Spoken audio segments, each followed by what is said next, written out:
राजन विचारांचा विजय निश्चित आहे. आम्ही खोक्यांचे भुकेलो नाहीत, आम्ही आशीर्वादाचे भुकेलो. महासभा एकनिष्ठेच्या जाहीर सभेत शिवसेना नेते विनायक राऊत यांची जोरदार टीका. ठाणे: आम्ही खोक्यांचे भुकेलो नाहीत, तर आम्ही आशीर्वादाचे भुकेलो आहोत. आम्हाला आशीर्वाद पाहिजे मतदारांचे, आम्हाला आशीर्वाद पाहिजे मातोश्रीचे. लोकप्रतिनिधी पद जे आम्हाला मातोश्रीने प्राप्त करून दिले आहे, हे गद्दारांना काय करणार? त्यामुळे आम्ही मातोश्रीशी एकनिष्ठ राहिलो आहोत, असा जबरदस्त टोला शिवसेना नेते विनायक राऊत यांनी ठाण्याच्या सभेत शिंदे गटाला लगवला. महाविकास आघाडी शिवसेना उद्धव बाळासाहेब ठाकरे पक्षाचे उमेदवार राजन विचार यांच्या प्रचारार्थ कोपरी येथे महासभा एकनिष्ठेची या सभेचे आयोजन करण्यात आले होते. यावेळी राऊत यांनी शिंदे गटावर जोरदार निशाणा साधला. तसेच राजन विचार यांचा विजय निश्चित असल्याचा विश्वास राऊत यांनी यावेळी व्यक्त केला. शिवसेना फोडणाऱ्यांच्या कपाळावर गद्दारीचा शिक्का मारला जाणार असून पुढची पिढी देखील त्यांना माफ करणार नसल्याची टीका राऊत यांनी केली. तसेच ही निवडणूक भारत मातेची आहे, ही निवडणूक संविधानाची आहे, ही निवडणूक घटनेची आहे, ही निवडणूक स्वातंत्र्याची असल्याचे राऊत यांनी सांगितले. दिल्लीमध्ये बसलेला हुकुमशाहीची राजवट मी आणि राजन विचारे संसदेत बसून पाहत आहोत. कशा पद्धतीने सत्तेचा दुरुपयोग करून देश लुटत आहेत. यावेळी खासदार विनायक राऊत, आमदार जितेंद्र आव्हाड, सुषमाताई अंधारे, प्रियंकाताई जोशी, विक्रांत चव्हाण, सुहास देसाई, केदार दिघे, वंदनाताई शिंदे, मनोज शिंदे, राजेंद्र राजे, कृष्णकुमार कोळी, प्रदीप शिंदे, संजय ब्रीद, चंद्रकांत पवार, रेखा खोपकर, सुजाता घाग, समिताताई मोहिते, ज्योती कोळी, दयानंद वाल्मिक, मोहन तिवारी, विक्रम खामकर, संतोष केने इत्यादी उपस्थित होते.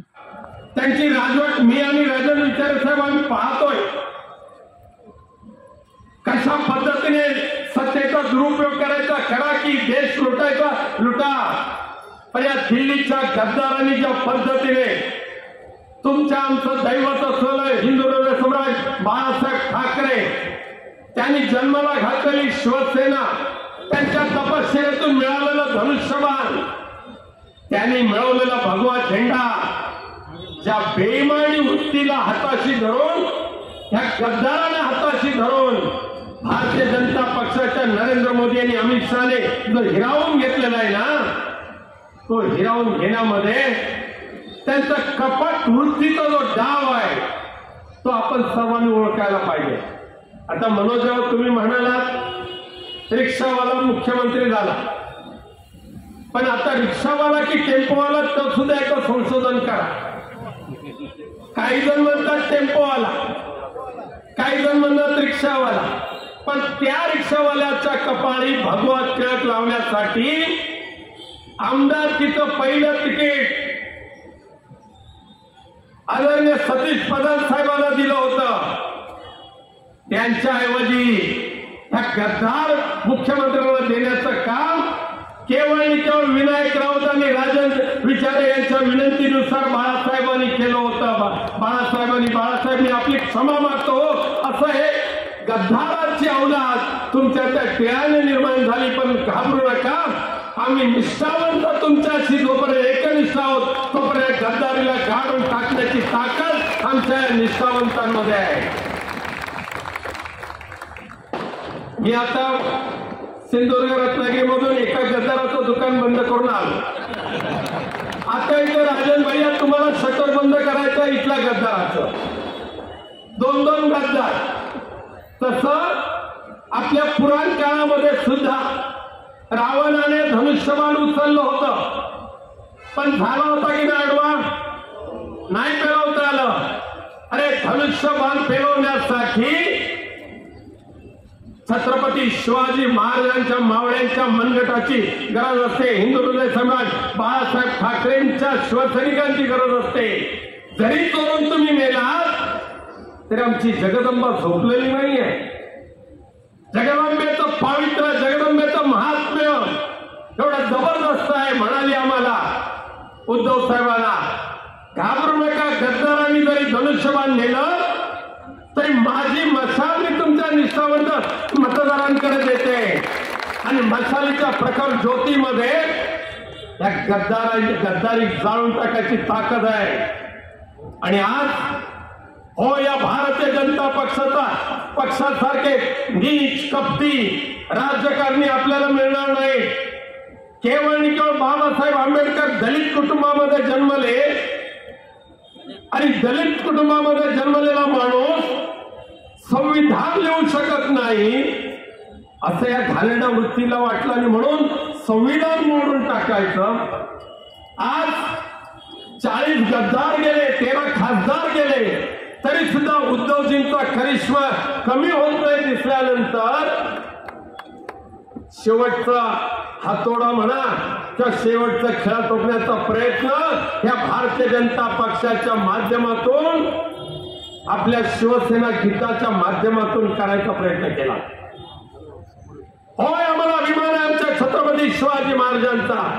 अभिमानाने बोलो, छत्रपती शिवाजी महाराज की जय, जय भवानी जय शिवाजी हा आमचा मंत्र आहे जगण्याचा. शिवसैनिकांचा नव्हे तर हिंदुत्वाचा हा मंत्र आहे जय भवानी जय शिवाजी. पण यांच्या पोटात पोट उठलं. उद्धवजींनी शिवसेना गीत तयार केलं. त्या गीतामध्ये हिंदू हा शब्द वापरला. जय भवानी जय शिवाजीच्या घोषणा दिल्या. निवडणूक आयोगाच्या माध्यमातून नरेंद्र मोदीजी, अरे हिम्मत असेल तर उद्धवजींशी सरळ सामना करायला या की, पण निवडणूक आयोगाच्या त्या कोल्ह्याच्या माध्यमातून आम्हाला संपवण्याचा प्रयत्न करत असाल आणि आमच्या शिवसेना गीतातला हिंदू शब्द काढून टाका. जय भवानी जय शिवाजी हा शब्द घोषणा काढून टाका. अरे आज तरी या देशामध्ये जय भवानी जय शिवाजी शब्द काढून टाका असं सांगणारी औलाद जन्माला आलेली नाही आणि येणार सुद्धा नाही. आणि आली तर त्याला जमिनीमध्ये काढून टाकायची ताकद आमच्या जगदंबेच्या भक्तांमध्ये आहे. आणि म्हणून शिवसैनिक बंधू भगिनींनो लक्षात ठेवा, ह्या गद्दारांच्या माध्यमातून शिवसेना संपवण्याचा प्रयत्न जरी केला तर हे संपवणं शक्य नाही. आणि म्हणून काल परवाच्या दिवशी नरेंद्र मोदींच्या पोटातली जी मळमळ आहे ती बाहेर आलेली आहे. काय बोलले त्या तेलंगणामध्ये जाऊन, आजपर्यंत आपण समजू शकत होतो ठीक आहे, राजन विचारांवर टीका करा, विनायक राऊतांवर करा, उद्धवजी ठाकरेंवर करा, आदित्यजींवर करा, पण आमचं दैवत हिंदू हृदय सम्राट बाळासाहेब ठाकरे आमच्या मासाहेब यांची विटंबना तुम्ही तेलंगणामध्ये जाऊन करताय. तेलंगणामध्ये गेल्यानंतर तेलंगणाच्या बाबत बोला की, पण तिथे सुद्धा तुम्हाला उद्धवजी ठाकरे दिसतात. पण एक जण म्हणाले सध्या मोदींना झोप म्हणजे काय ते झोप येतच नाही म्हणे, झोप मोड झाली, गोळ्या घेतात तरी झोप येत नाही. का तर इकडे उद्धवजी ठाकरे दिसतात, तिकडे शरद पवार साहेब दिसतात, तिकडे राहुल गांधी दिसतात. झोपेत आले की फारकन उठतात. मग त्यातलं जर घरातले नोकर येतात धावत, बाकी कोण आहे नाही घरामध्ये, बाकी कोण नाही, नाही झील नाही चढू नाही. थोडस मालवणी बोललंय असंच नाही गावाले असंच ना. तिकडे मशाल लावला आणि हाय सुद्धा मशाल. आणि मग त्या तेलंगणामध्ये जाऊन नरेंद्र मोदी तुमच्या तोंडातून ज्या पद्धतीने आमच्या दैवताची निर्बत्सना करण्याचं पाप तुम्ही केलेलं आहे. बाळासाहेब ठाकरेंचं नकली संतान म्हणजे आपल्या उद्धवजींचा उल्लेख करण्याचं धाडस जे नरेंद्र मोदी करतात,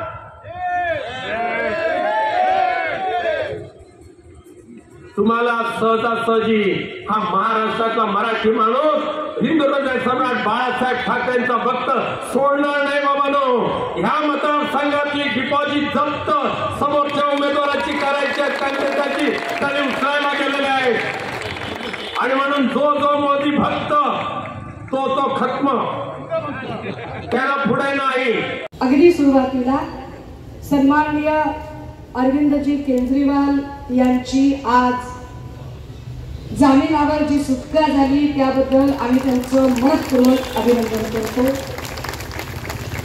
ज्या पद्धतीनं ऐक्यू माहितीवर सन्माननीय अनिल देशमुख साहेबांवर कारवाई झाली होती तशीच ऐक्यू माहितीवर कारवाई केजरीवाल साहेबांवर केली. परंतु एवढं सगळं होऊ नये बिहारमध्येही आंदोलन करत इथे डायबिटीसचा डॉक्टर आहे का, डायबिटीसच्या डॉक्टरची इथे गरज आहे असं म्हणून ज्यांनी आंदोलन उभं केलं ते केजरीवालची आज बाहेर येत आहेत. नुसते बाहेर येत नाहीयेत, तर माननीय न्यायालयाने त्यांना प्रचार करायची परवानगी दिलेली आहे. आता मोदीजी अजूनच बिथरतील खात्री आहे. राजे हो, आजची एक दुसरी महत्वाची घटना होती. येता येता सहज बातम्या बघितल्या. सन्माननीय वायकर साहेबांनी एका वाहिनीला मुलाखत देताना म्हटलं की माझ्यावर प्रचंड दबाव होता, मला खूप दबाव होता. एकतर मी जेलमध्ये गेलो असतो, नाही तर मला अटक झाली असती. हे फार बोलकं विधान आहे की महायुती काय पद्धतीने माणसं चोरते, माणसं टिपते. कारण अशाच पद्धतीचं काही संविधान आधी अर्जुन खोतकर साहेबांनी केलं होतं. अशाच पद्धतीचं काही संविधान की आता मला शांत झोप लागते, इडीबिडी काही येत नाही, असं इंदापूरच्या हर्षवर्धन पाटलांनी विधान केलं होतं. याचाच अर्थ केंद्रीय यंत्रणा काय पद्धतीने स्वायत्त संस्थांचा गैरवापर केला जातो, भाजपा कशा पद्धतीने स्वायत्त यंत्रणांचा गैरवापर करते, हे चित्र स्पष्ट करण्यासाठी पुन्हा एकदा वायकर साहेबांचं स्टेटमेंट फार महत्वाचं ठरतं. वायकर साहेबांनी असंही म्हटलं की मातोश्रीवर मी इतकी वर्ष निष्ठा वाहिलेली आहे, त्यामुळे माझी इच्छा नव्हती इकडे यायची. मलाच माहिती की माझ्या मनावर किती मोठं ओझं ठेवून मी प्रवेश केला. याचा अर्थच असा आहे की आत्ता त्यांना दिलेली उमेदवारी ही त्यांना अजिबात नको आहे, त्यांना लढायची इच्छा नाहीये. आणि हा एका अर्थाने सिग्नल आहे की मशाल घेऊन उभा असलेला आमचा उमेदवार, याला तुम्ही मतदान करा, हे वायकर साहेबांनी स्पष्ट केलं. आता जरा अजून पुढे जाऊया. खरं म्हणजे इतक्या काही घडामोडी घडत आहेत, इतकं काही काही होत आहे. बऱ्याच जणांना वाटत असेल ताई जरा नरूभाऊवर बोला की, तर बोलूया, एवढं काही नाही, बोलूया. पण मी मागे एकदा मुक्त संवादमध्ये पण मी काही मुद्द्यांवरती बोलले होते बरं का. आणि आपण तेव्हाही सांगितलं होतं आपल्याला काही झगूर लोकांवर बोलण्यात फार इंटरेस्ट नसतो, त्यामुळे त्याच्यावरही काहीतरी मांडूया. पण हे सगळं चालू असताना काहीतरी चिठ्ठी अजून एक आहे, चिठ्ठीवर काहीतरी लिहिलंय म्हात्रे वर कोण, म्हणजे मला माहित नाही या कोण म्हात्रे, या त्याच बाई आहेत का त्या काही ते दांडा वगैरे असं काहीतरी म्हणजे या त्याच आहेत ना. ते काहीतरी आशीर्वाद यात्रा आणि ते रॅलीमध्ये काहीतरी व्हिडिओ व्हायरल झाला होता. बहुतेक ते प्रकाश सुर्वे होते बहुतेक, मला काही माहित नाही. असं जाऊ दे, आपण नको याच्यावर नको बोलायला. आपली पातळी आपण नको घसरवूया, जाऊ दे, नाही बोलायचं त्याच्यावर. आपल्याला आपली पातळी नाही घसरवायची, त्यांना त्यांची पातळी होते. पण हे सगळं एक एक घटना घडत असताना मोदीजी 3 टप्प्यातली मतदानं झाली. बघा, 3 टप्पे झालेत आतापर्यंत. 3 टप्प्याच्या मतदानानंतर मोठमोठे विश्लेषक सांगताहेत की महाराष्ट्रात प्रचंड मोठी मोदी विरोधातली लाट आहे आणि त्यामुळे मोदी आणि एकूण भाजपा बिथरलेली आहे. आता बिथरलेले लोक वेगवेगळ्या प्रकारची विधानं करत आहेत. बिथरलेल्या लोकांनी वेगवेगळे स्टेटमेंट करायला सुरुवात केली आहे. म्हणजे जे मोदीजी आधी सांगत होते असली नक्की कोण आहे, ते म्हणत होते की आम्ही असली शिवसेनेसोबत आहोत. मग असली शिवसेना म्हटलं की इकडे शिंदे साहेब फुरफुरल्यासारखे करत होते. शिंदे साहेबांना म्हटलं अरे आपणच असली आहोत.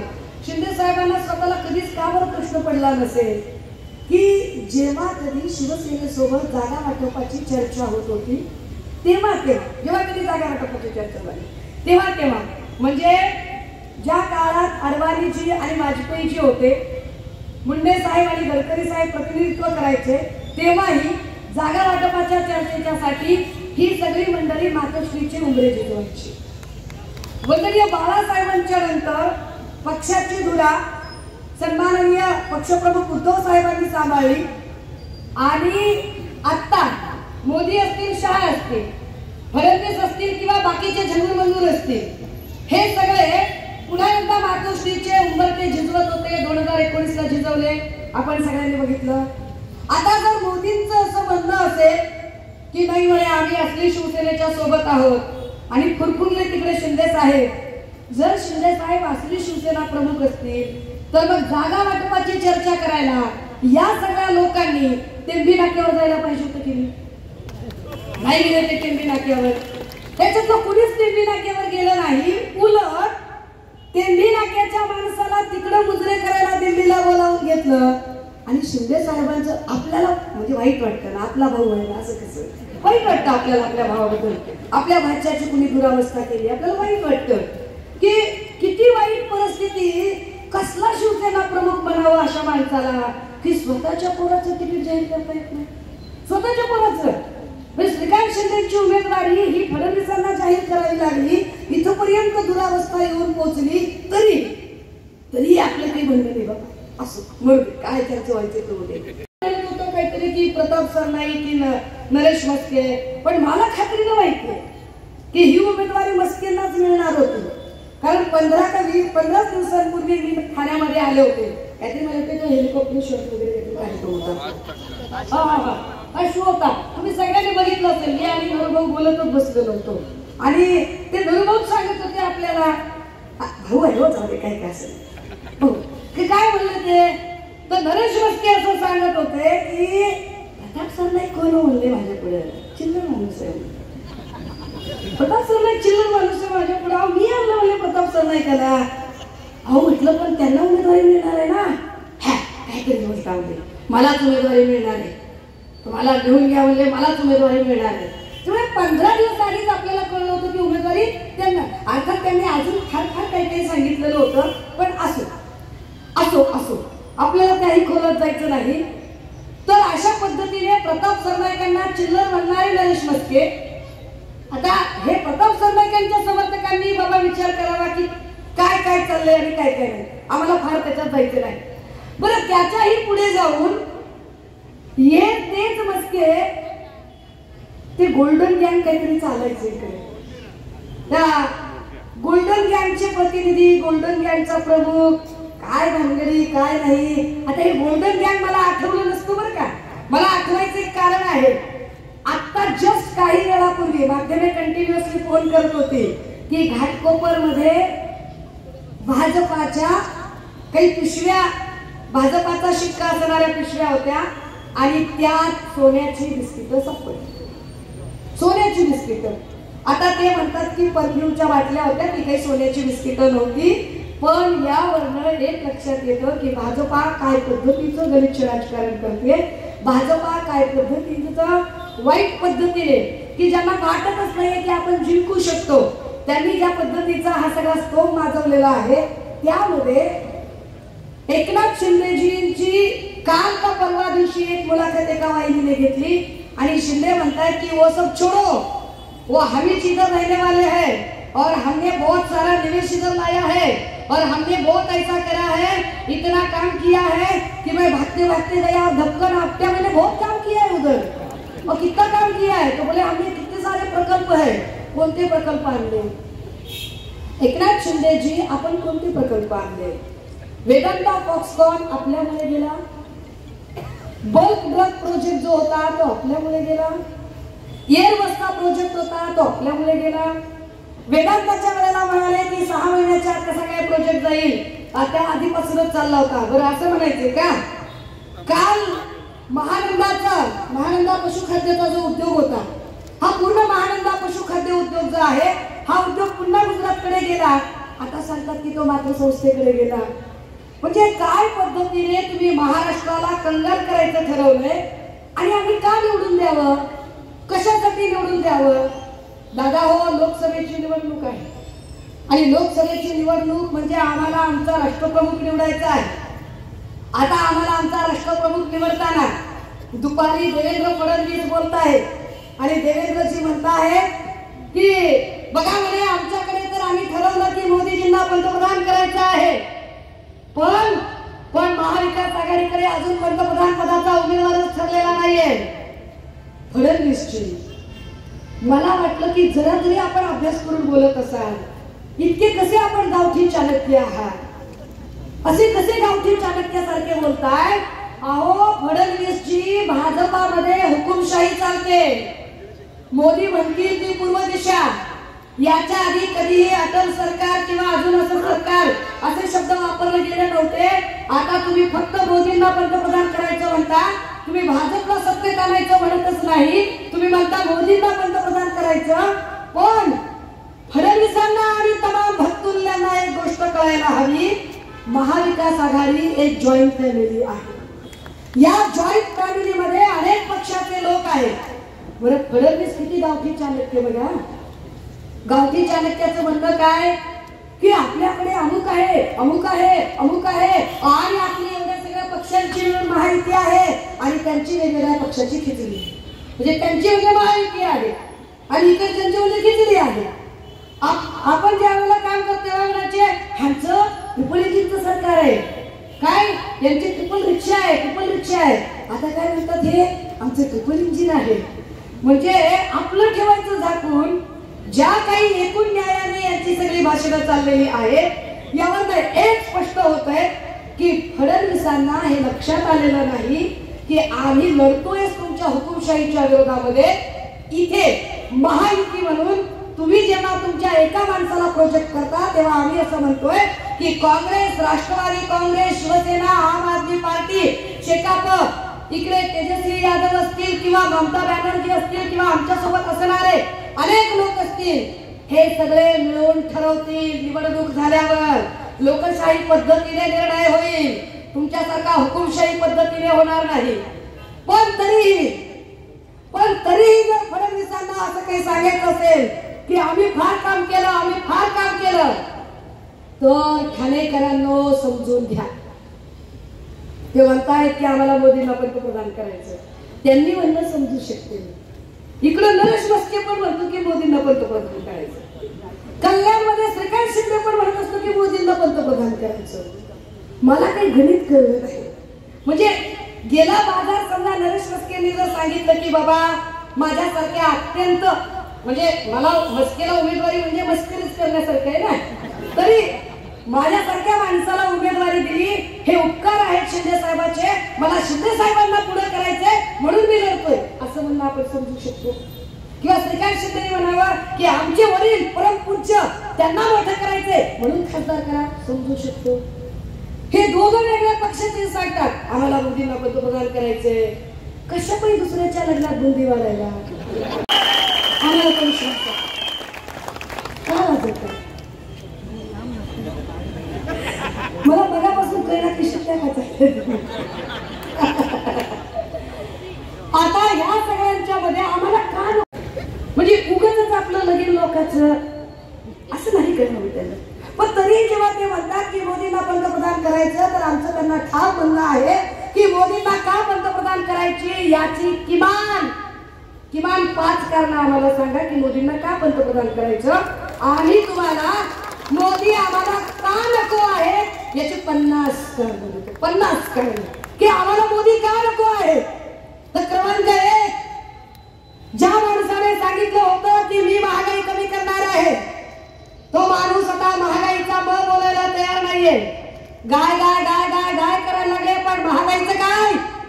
गायीवर बोलणाऱ्या लोकांनी महागाईवर बोलणं का टाळलंय त्याच्यावरती आधी आम्हाला सांगा. महागाईचे दर जे आकाशाला भिडलेले आहेत, सामान्य माणसाने कसं जगायचं यावर त्यांनी आम्हाला सांगितलं पाहिजे. जे लोक आम्हाला सांगतात की मोदींना पंतप्रधान करायचे, आम्ही त्यांना सरळ साधे प्रश्न विचारतोय. अरे मोदीची 10 वर्षाची कारकीर्द धरतच नाही मी 9 वर्षाची कारकीर्द धरते. 9 वर्षातल्या तुमच्या कारकिर्दीवर मला तुम्हाला 9 प्रश्न विचारायचे, 9, जास्त सुद्धा नाही. जर फडणवीसांना असं वाटतंय आणि तमाम भक्तुल्यांना भाजपच्या असं वाटतंय आणि काही भिकार भाजल्यांना असं वाटतंय की मोदींना पंतप्रधान करायचंय, तर काही प्रश्नांची उत्तरं द्या. मोदींनी सांगितलं होतं मन की बात मध्ये खासदार दत्तक ग्राम योजना म्हणजे काय की भाजपचा प्रत्येक खासदार एक गाव दत्तक घेईल आणि त्या गावाचा कायापालट करेल. देवेंद्रजी, महाराष्ट्रातले मला 9 खासदार सांगा. तुम्ही 9 खासदार सांगावे, त्यांची 9च गावांची नावं सांगावी की जी गावं त्यांनी दत्तक घेतली आणि 100% त्याचा कायापालट केला. 9च खासदार सांगावे, जास्त काही नाही. मोदींनी सांगावं त्याचं, किंवा देवेंद्र फडणवीसांनी त्याबद्दल बोलावं. ते बोलू शकतात का बघा त्याच्यावर. आम्हाला तुम्ही 9च असे जिल्हे सांगा. देवेंद्र फडणवीस फार आकडेवारी देत आहेत. मी 2-4 दिवसापासून त्यांच्या टीव्हीवर आकडेवारी ऐकते. आम्ही हे केलं, आम्ही ते केलं, शेतकऱ्याला एवढे दिले, नोकरदाराला तेवढे दिले. फडणवीस जी आणि मोदीजी दोघांनाही की तुम्ही आम्हाला 9 जिल्हे असे सांगा महाराष्ट्रातले की ज्या 9 जिल्ह्यामध्ये एकाही शेतकऱ्याने आत्महत्या केली नाही. 9 जिल्हे सांगावे त्यांनी. फडणवीसजी तुम्ही आम्हाला फक्त आणि फक्त 9 अशी राज्य त्यांनी आम्हाला सांगावी की ज्या 9 राज्यांमध्ये एकाही दलित अल्पसंख्याकांवर अत्याचार झालेले नाही.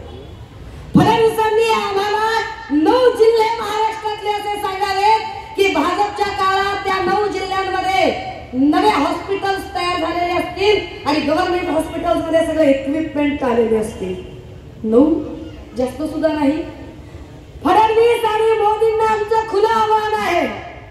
भाजपचे असे 9 नेते सांगावेत त्यांनी. 9 नेते की गेल्या 10 वर्षात तुम्ही ज्या हजारो घाडी मारल्या ना ईडीच्या नावाखाली आणि ब्लॅकमेल केलं अतक तलहन्ना लगताय म्हणत जे तुम्ही घाडी मारल्या त्याच्यात 9 भाजपचे नेते आहेत का सांगा.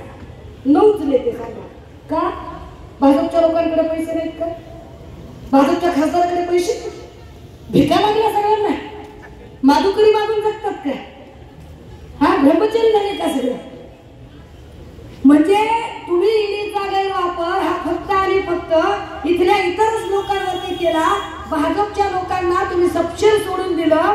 तरीही मोदीजी मगाशी सांगत होते विनायक राऊत साहेब की तेलंगणामध्ये जाऊन काय गरज पडते बोलायची. होय गरज पडते मोदींना गरज पडते की उद्धव ठाकरेंवर त्यांनी तेलंगणामध्ये जाऊन बोलावं. मोदींना गरज पडते की भारतातल्या कुठल्याही राज्यात त्यांनी जाऊन बोलावं.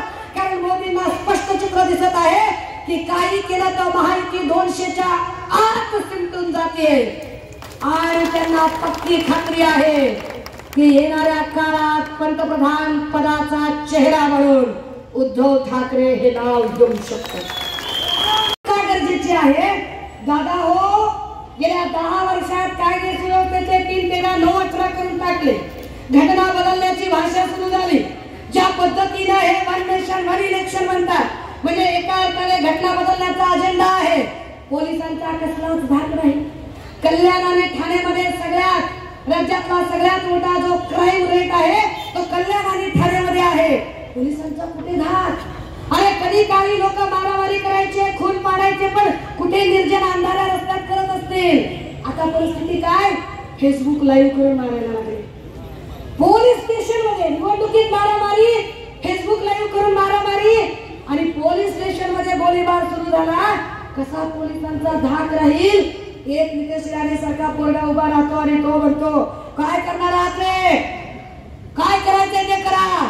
आपला बाप सागर बंगल्यावर थांबलेला आहे. नितेश राणे अरे कसं काय शक्य आहे की तुमचा बाप सागर बंगल्यावर? मला वाटलं नारायण भाऊचा पत्ता कणकवलीचा आहे. म्हटलं काही चुकलं असेल तर चेक करावं. तर नाही तसं नाहीये. सागर बंगल्यावर देवेंद्र भाऊच राहतात. नारायण भाऊच्या जीवाला काय वाटेल? काय वाटलं त्यांच्या जीवाला दादा हो? आणि तेच पुन्हा सांगतात जेव्हा पोलीस रेकॉर्ड करायला लागले तर पोलिसांना त्यांनी सांगितलं काय म्हणतात ते पोलिसांना? ते म्हणतात की काय रेकॉर्ड करायचं ते करा रे. फार फार तर काय कराल माझा व्हिडिओ काढाल आणि फार फार तर आपल्या बायकोला देऊन दाखवाल. पोलिसांबद्दलची भाषा हा वर्दीचा अपमान आहे. हा कायद्याचा अपमान आहे. हा अपमान करणाऱ्या लोकांना जागा दाखवली पाहिजे. कोण नितेश राणे त्याचा काय म्हणून कुणी व्हिडिओ काढावा? आता कोण तू चिकना बाण करणार की तुझा व्हिडिओ काढून कुठे दाखवावा? अरे सुरू झालं म्हणता म्हणता संबंध काय संबंध आहे? काय संबंध आहे? राजे हो बिथरल्यासारखे बोलतायत सगळे आणि सगळी जाहिरात आहे बरं का. लक्षात घ्या हे कुठेच नाहीये. देशात तर हे 200 पार जात नाही पण राज्यातलं जबाबदारीने सांगते मी. गेली 40 दिवस झालं फिरते. भंडारा, गडचिरोली, चंद्रपूर, गोंदिया, रामटेक, नागपूर, वर्धा, यवतमाळ, बुलढाणा, हिंगोली, वाशिम, परभणी, धाराशिव, सोलापूर, माढा, हातकणंगले, कोल्हापूर, सांगली, रायगड, सिंधुदुर्ग, रत्नागिरी, महाड, मंडणगड, इकडे बारामती, संभाजीनगर आणि अक्षरशः या सगळ्या ठाणे आणि सगळ्या परिसरात जेव्हा फिरते तेव्हा लक्षात येतंय की महाविकास आघाडी 30 ते 35 प्लस प्रदर्शन करते. आता तरी सुद्धा तरी सुद्धा जे चित्र दाखवलं जात आहे ते जाहिरातीचं आहे. आणि तुम्हाला माहिती आहे की जाहिराती नेहमी वाईट गोष्टीच्या असतात. जाहिरात चांगल्या पुस्तकाची होत नाही, जाहिरात तुपाची होत नाही, जाहिरात बदामाची होत नाही. तुम्ही जेव्हा नेटफ्लिक्स किंवा अमेझॉन बघता, स्क्रोल करता, तेव्हा जी जाहिरात येते त्या जाहिरातीवर असतं काय असतं? जंगली रमिते आहो ना महाराज. जाहिरात काय आहे? बोलो जुबा केसरी. जाहिरात काय आहे? खूप जमेदारन जब भी बैठेंगे 3 यार आप मैं और बैक पैक पर. दादा हो, जाहिरात वाईट गोष्टींची असते. मोदींच्या जाहिराती जास्त दिसतायत कारण मोदी वाईट विचारांचे आहेत. त्यांचा विचार जाती धर्मात विष पसरवणारा आहे. शेवटचं सांगितलं पाहिजे की आम्हाला जाती धर्मात सलोखा हवा आहे, शांतता हवी आहे. आणि म्हणून या भागात ब्लॅकमेलर, खंडणीखोर, वसुली करणारा, एजंटगिरी करणारा, पक्ष फोडणारा, चापलुसी करणारा उमेदवार नाही, तर धर्मवीर आनंद दिघेंचा भट्ट शिष्य आणि सन्माननीय वंदनीय बाळासाहेबांची निष्ठा राखणाऱ्या राजन विचारे साहेबांना आम्हाला निवडून द्यायचं आहे. थांबते, रजा घेते. नाव नाहीये उद्धव बाळासाहेब ठाकरे या महाराष्ट्राची अस्मिता आहे. अस्मिता जे तुमच्या समोर झुकले, जे तुमच्या समोर वाकले, आपण नाही बोललो का? कोण बोललो? चकवा दानवे दाजी, रावसाहेब दानवे. आमच्याकडे चकवा म्हणते तर माणूस नाही चकवते. काय म्हणले? अहो म्हणले हे नुसते झुकले नाही, झुकले, विकले, वाकले. त्याच्या पुढचं मी बोलत नाही, त्याच्या पुढे मी नाही बोलत. त्यांनी शहाणपण आपण कशाला काय बोला? आपण चांगल्याचे लेकरं, आपण कशाला काय बोला? मोदीजी काय म्हणालात तुम्ही कि हमारे साथ आइए उद्धव जी और आइए पवार जी. पवार साहब ने तो खैर सुबह ही कहा कि आने का सवाल ही नहीं आता. पण शिवसेना उद्धव बाळासाहेब ठाकरे पक्षाची जबाबदार पदाधिकारी म्हणून आणि पक्षाच्या वतीने ठामपणे तुम्हाला सांगितलं पाहिजे, ठामपणे सांगितलं पाहिजे की मोदीजी ज्यांनी या महाराष्ट्रातल्या मायमाऊल्यांचा सन्मान केला नाही, या महाराष्ट्रातल्या आया बहिणींच्या बद्दल गलिच्छ भाषा वापरली, मग तो अब्दुल सत्तार असेल, तुमचा लाडका राम कदम असेल किंवा तुमचे चहेते अनेक नेते असतील. राहुल शेवाळे सकट हाती शिळ्यावाला ना, मला तर त्यातलं काय कळतच नाही बाबा. कटाला बोलायचं, त्याच्यावर तर बोलतो, त्याच्यावर तर उद्या त्या इलाक्यात जाऊन, त्या इलाक्यात तिथलं जाऊन बोलायचं. दादा हो, का आम्ही ही भूमिका मांडतोय? या पक्षाची जबाबदार पदाधिकारी म्हणून सांगितलं पाहिजे ज्यांनी महिलांचा अवमान केला, ज्यांनी शेतकऱ्यांचा तळतळाट घेतला, ज्यांनी शेतकरी आंदोलनामध्ये शेतकऱ्यांच्या रस्त्यामध्ये खिळे ठोकले, ज्यांनी केजरीवाल आणि देशमुख किंवा संजय राऊत साहेबांसारख्या लोकांना कारागृहामध्ये टाकलं, ज्यांनी इथल्या बेरोजगार तरुणांचे जथ्थे वाढवले, ज्यांनी इथे कळवा असेल, घाटकोपर असेल, तिकडे नांदेडचं शासकीय रुग्णालय असेल किंवा संभाजीनगरचं घाटी असेल, इथे 30 पेक्षा एका रात्रीत मृत्यू घडवले, ज्यांनी न्याय मागायला गेलेल्या बासुरीपाय नदीतले आंदोलक असतील किंवा देहूचे वारकरी असतील किंवा अंतर्गत सराटीतला आमचा मराठा भाऊ असेल, यांच्यावर लाठी हल्ला केला. आणि ज्यांनी वंदनीय बाळासाहेबांचा पक्ष संपवण्याचा अत्यंत कुटील डाव रचला. मोदीजी, अशा भाजपा सोबत आम्ही कधीही येणार नाही, नाही, नाही. दादा लक्षात ठेवायचं, वो बुलाती है मगर इकडे वो बुलाती है मगर जाने का नाही. आणि या सगळ्यांच्या मध्ये अजून एक गोष्ट राजे हो, मी वारंवार सांगते आणि सगळीकडे सांगते, हे का असं करतायत बरं? का मोदींना हे सगळं सांगावं असं वाटतंय? आत्ताच का बरं मोदींना 3 टप्पे झाल्यावर हे सगळं सुचतंय? तर त्याची कारणं आहेत. मोदींना हे आत्ताच सगळं सुचतंय कारण मोदींनी सगळं करून बघितलं. आधी मंगळसूत्राचा मुद्दा काढला, कोण बोलतोय मंगळसूत्रावर? कोण?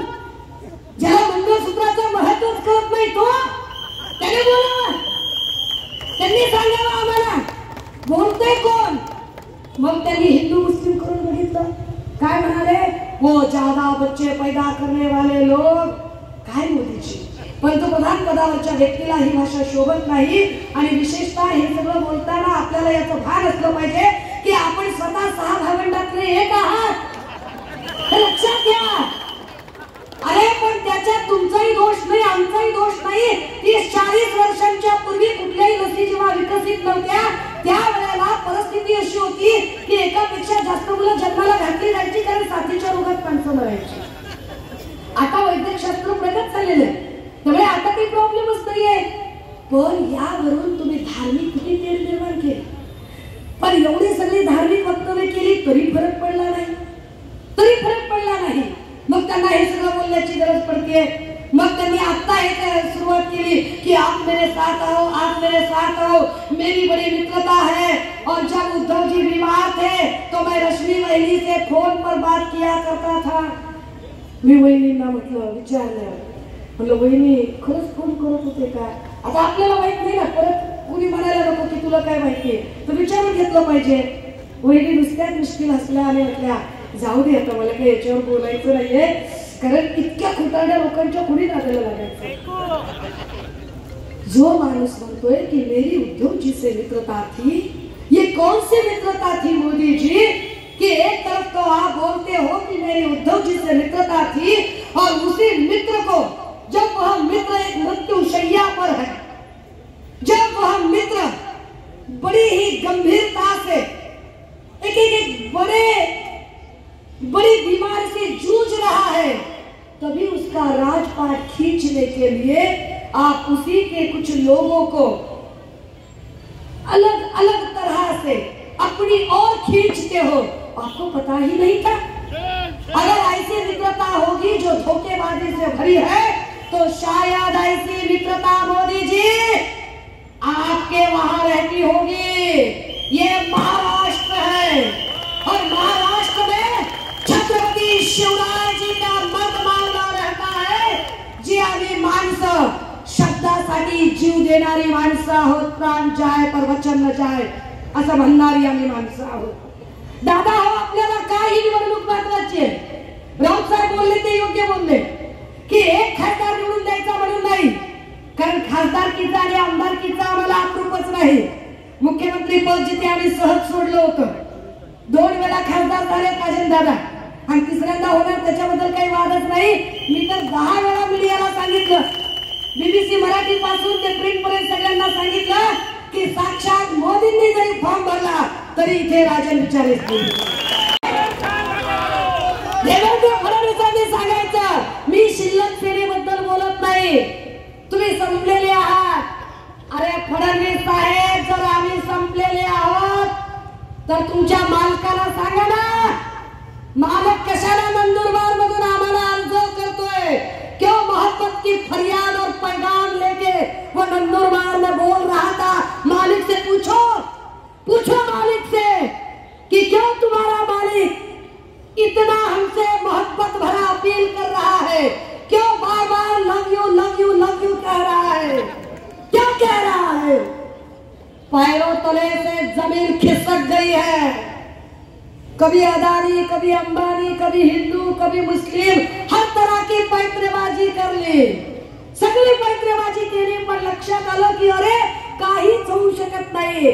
मग आज नंदुरबार मध्ये म्हणता है, मैं उद्धव जी से और पवार जी से अपील करता हूँ कि हमारे साथ आइए. का तुमचा एजंट असलेला फडणवीस तर म्हणतो की आम्ही नाहीये, आमचं अस्तित्व नाहीये. मालकाचं खरं धरायचं का एजंटाचं खरं धरायचं? मालकाने एजंटाला बसून ठरवावं येतं काय ते. मोदीजी, ज्या अर्थी तुम्ही हे सगळं बोलताय त्या अर्थी तुम्हालाही कळून चुकलंय की महाराष्ट्रातली निवडणूक ना तुमच्या हातात राहिली ना आमच्या. महाराष्ट्रातली निवडणूक महाराष्ट्राच्या जनतेने आपल्या हातात घेतली आणि जनतेने ठरवलंय की महाराष्ट्राची जनता काही सहन करेल, पण महाराष्ट्राची जनता दिल्ली समोर झुकणार नाही. महाराष्ट्राची जनता विश्वासघात सहन करणार नाही. तुम्ही ज्या पद्धतीचा विश्वासघात केला, कोपच्यात घेतात, कोपच्यात जे लोक काय बोलले ते एकनाथ शिंदे म्हणाले इंटरव्ह्यू मध्ये, एका माणसाला इंटरव्ह्यू देतात, हिम्मत नाहीये पत्रकार परिषदेला सामोरे जायची. इंटरव्ह्यू मध्ये कुणाला म्हणाले, साहिल जोशीला कोणीतरी म्हणाले की अरे म्हणे आम्ही काय फेसबुकवर सरकार चालवतो का? हो, अरे कॉप्या करून पास झालात का रे? कॉप्या करून पास झालात का? अरे कोविडच्या काळामध्ये माणसाला माणसाशी संपर्क करायचा नाही हीच प्रधान अट होती की संपर्क नाही करायचा, आयसोलेशनने सगळी माहिती पोहोचवायची. अरे पण कोविडच्या काळामध्ये जेवढं चांगलं काम उद्धव साहेबांनी केलं त्या कामाचं फक्त महाराष्ट्राने नाही, भारताने नाही, जगात जागतिक स्तरावरच्या जागतिक आरोग्य संघटनेने सांगितलं की जगातलं सगळ्यात चांगलं काम हे भारतातल्या महाराष्ट्रात सन्माननीय उद्धव ठाकरे साहेबांनी. तुम्ही सांगता, तुम्ही बोलायचं, आज तुमची हिंमत आहे का पत्रकारांच्या समोर यायची? मोदीजी मला 9 अशा पत्रकार परिषदा सांगा की ज्या तुम्ही ठामपणे घेतल्या. 9 पत्रकार परिषदा सांगा. एका माणसाला बोलवतात, आओ भाई तुम्हें इंटरव्यू देता हूँ, आओ. और कौन इंटरव्यू लेगा? आइदर उनकी लाडली बेटी बहन क्या है वो ओम अंजना, या फिर कौन इंटरव्यू लेगा? अक्षय कुमार. आणि विश्वगुरुला प्रश्न किती अवघड विचारतात, बापरे केवढा अवघड प्रश्न विश्वगुरुला. मोदी जी ये बताइए कि आप आम काट कर खाते हैं कि चूस कर खाते हैं? काय प्रश्न आहे हो. और यूपीएससी ला सुद्धा एवढा अवघड प्रश्न विचारत नाही. मोदी जी ये बताइए कि आप आम काट कर खाते हो कि चूस कर खाते हो? मोदी जी हिम्मत असेल ना 56 इंचच्या सीन्यामध्ये तर कधी 100-150 पत्रकारांच्या समोर येऊन पत्रकार परिषदेला सामोरे जा. बाकी भिडायच्या गोष्टी नंतर करू. या ठिकाणी सर्वजण आपले जमलेले आहेत आणि या त्यावेळच्या 2 ते 2.5 वर्षाच्या कार्यकाळामध्ये ही सर्व मंडळी माझ्या बाजूने होती आणि म्हणूनच मी हा लढा देऊ शकलो. खास करून या ठिकाणी गेल्या 10 वर्षाच्या काळामध्ये या ठाणे शहर असेल, नवी मुंबई शहर असेल, मीरा भाईंदर शहर असेल, या तिन्ही शहरामध्ये या लोकसभेचा खासदार म्हणून मला वाटतं विकासाची कामं भरपूर अशी केलेली आहेत. मला वाटतं सर त्याचा सर्व लेखाजोखा आपल्यासमोर मांडलेला आहे. आपल्या ऐतिहासिक असं ठाणे स्टेशन आहे जिथे पहिली रेल्वे बोरीबंदर टू ठाणे धावली. त्या रेल्वे स्टेशनचा मल्टी मॉडेल हब त्या ठिकाणी प्रोजेक्ट मंजूर झाला आणि येत्या काही दिवसात त्याची सुद्धा सुरुवात होणार आहे. माझ्या महापौरच्या कारकिर्दीमध्ये सॅटिस केला तो संपूर्ण देशामध्ये त्याचा पायलट प्रोजेक्ट म्हणून त्या ठिकाणी निवड झाली आणि प्रत्येक शहरामध्ये हा सॅटिस या पहिल्या ठाण्याने बनवला आणि त्याचं अनुकरण संपूर्ण देशामध्ये झालं. आणि तुम्ही बघितलं असेल कोपरीला सुद्धा सॅटिस 2 पूर्वेला त्या ठिकाणी चालू आहे.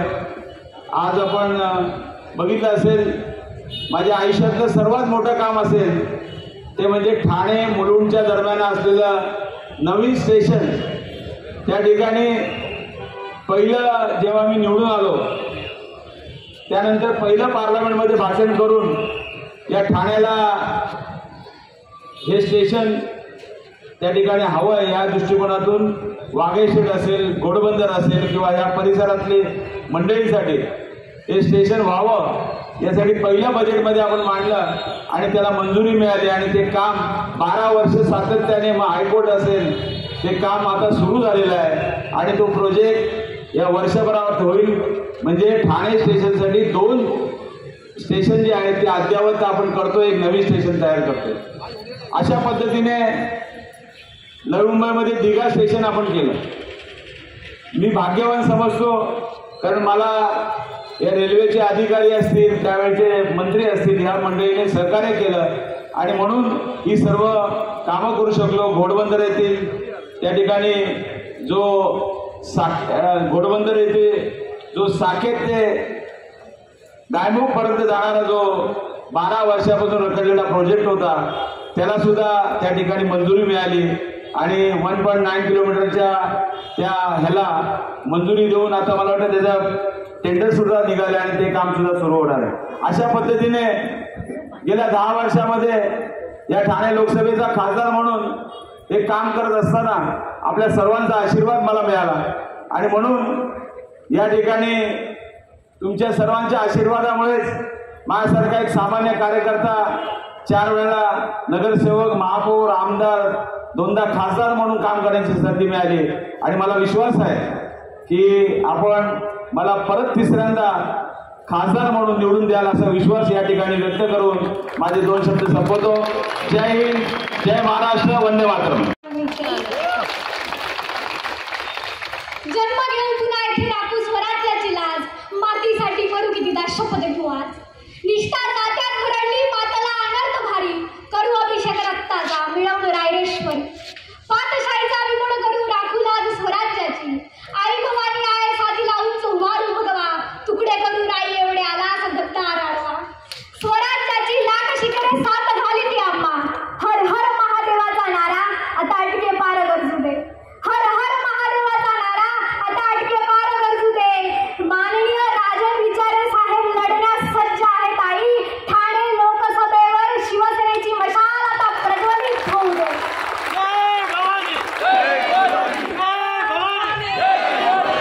सन्माननीय व्यासपीठ, वेळाभावी वयानं मानानं कर्तृत्वानं मोठं असणारं सर्वच सन्माननीय व्यासपीठ. खरं तर मी तशी हाडामासाची शिवसैनिक असली तरी हाडामासाची शेतकरी पण आहे. मी धुळ्याहून आली आहे. बऱ्याच जणांना प्रश्न पडला असेल, मग शेतकरी तू इथे काय करते? तर ठाण्यातच काही गद्दार गुवाहाटी ठाण्याला गेले, महाराष्ट्राच्या विधानसभेत आले आणि म्हटले माझा एक माणूस जरी पडला ना तरी मी गावाकडे शेती करायला जाईल. मग आता अशा माणसांना शेती शिकवली पाहिजे. त्यांची शेती करण्याची पद्धत फार खराब आहे. म्हणजे ते बुटं घालतात, भारी महागाचे कपडे घालतात, विमानात फिरतात. त्यांना सांगितलं पाहिजे साहेब रात्री बॅटरी घेऊन बारे देता आले पाहिजे, हातात कुऱ्हाड घेता आली पाहिजे, पाठीला पाठपंप मारता आला पाहिजे. हे शिकवायला खास नाही आले. खरं तर ठाणे लोकसभेत मुळात चर्चा कोण विजयी होईल अशी नाहीच आहे. चर्चा नेमकी राजन विचारे साहेब किती लाखाची लीड घेतात अशी. आम्ही बऱ्याच जणांची नावं ऐकली. आम्हाला वाटलं श्रीकांत शिंदे उभे राहतील, नंतर वाटलं प्रताप सरनाईक उभे राहतील. म्हणजे आमच्याकडे ना एकदा वाघ गावात आला आणि वाघ आल्याबरोबर गावची सगळी प्राणी पळायला लागली. घोडं, लांडगं जोरजोरात पळायला लागले. पळता पळता पळता पळता घोड्याला नेमकी गावची विहीर कुठे हे माहीत होतं. पळता पळता पळता विहीर आली, घोडं बाजूला सरकलं, लांडगं पडलं. श्रीकांत शिंदे साहेब तुम्ही बाजूला सरकला, प्रताप सरनाईक साहेब तुम्ही बाजूला सरकला, मस्के साहेब आता तुम्ही जोरात पडणार. आमची दखल 33 देशांनी घेतली, आमची दखल 33 देशांनी घेतली. तुमच्या 33 पिढ्या ठाण्यात आल्या तरी तुम्ही राजन विचारे साहेबांना हरवू शकत नाही. ही वास्तवता तुम्हाला मान्य करता आली पाहिजे. काय परिस्थिती आहे तुमची? अहो काय कमी केलं तुम्हाला पक्षाने? भरभरून सगळं दिलं तरी पक्षाशी गद्दारी, तरी पक्षाशी बेईमानी. ही जनता सगळं माफ करते पण बेईमानी माफ करत नाही. ही जनता सगळं माफ करेल पण तुमची गद्दारी कदापि मान्य करणार नाही. हे तेच ठाणे. ठाणे म्हटलं की आम्हाला धर्मवीर आनंद दिघे साहेब आठवतात. आम्हाला ठाणे म्हटलं की दिघे साहेबांची मातोश्रीवर असणारी निष्ठा आठवते. काही दिवसांपूर्वी धर्मवीर आनंद दिघे चित्रपट प्रदर्शित झाला. चित्रपटात काही माणसांनी दिघे साहेबांचे पाय धुतले आणि नंतर त्यांचाच निष्ठेचा इतिहास पायदळीत उडवला. पण राजन विचारे साहेबांनी मात्र तो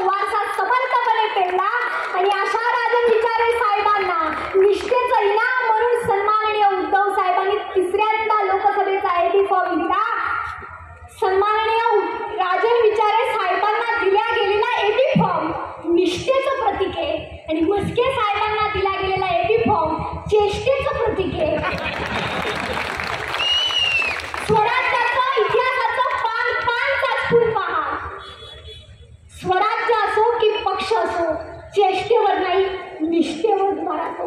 आमची शिवसेना निष्ठेवर उभी आहे, तुमची शिवसेना चेष्टेवर उभी आहे, तुमचा पक्ष चेष्टेवर उभे आहे.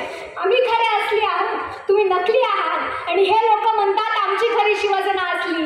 एकदा वाघाचा रुबाब पाहून लांडग्याला वाटतं आपण बी वागवावं, ते बी अंगाला कलर मारतं. 2 वर्ष रुबाबात मी वाघ मी वाघ मी वाघ म्हणून रुबाबात राहतं आणि 4 जूनला बरोबर पाऊस पडतो.